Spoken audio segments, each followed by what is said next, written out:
大家好，英国作家王尔德在他的小说《道林格雷的画像》中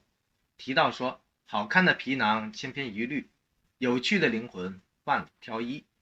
说的好像好看的人通街都是，有趣的灵魂买少见少似的。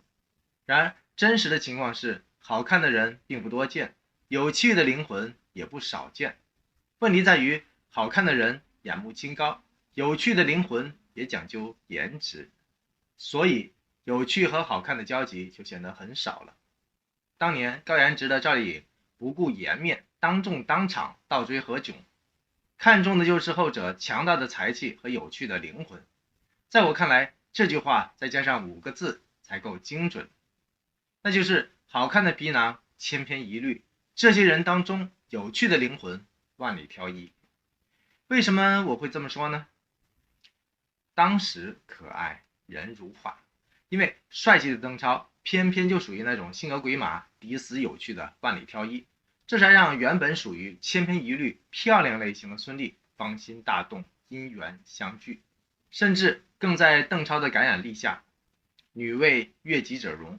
自主发展成为了一枚和邓超一样的可以大颠大废的耍宝女汉子。今日离散情已凋，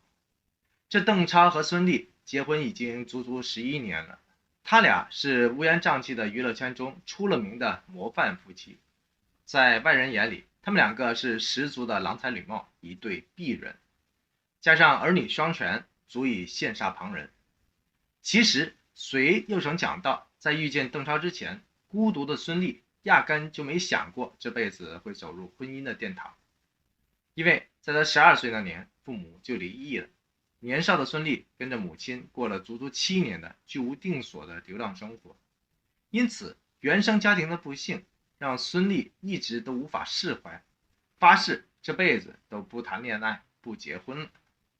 结果阴差阳错的，在2005年，孙俪在出演电视剧《幸福像花儿一样》的时候，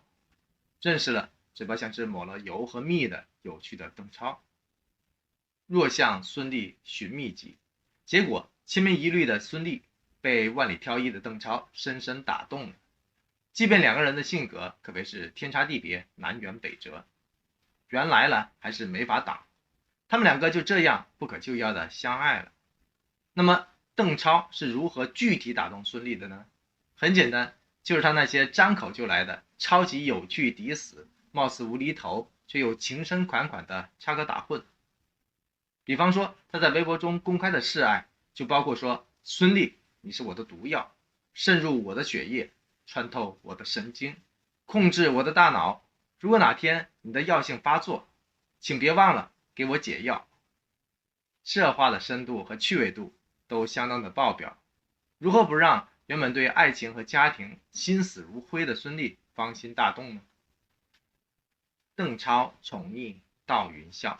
在物欲横流的当今社会，真爱都快成了闪魂闪离的快闪行动，成了风风光光的表面排场。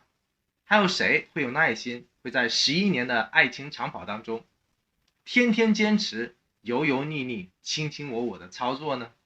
所以我们才会不断的看到各式各样相当消极负能的新闻，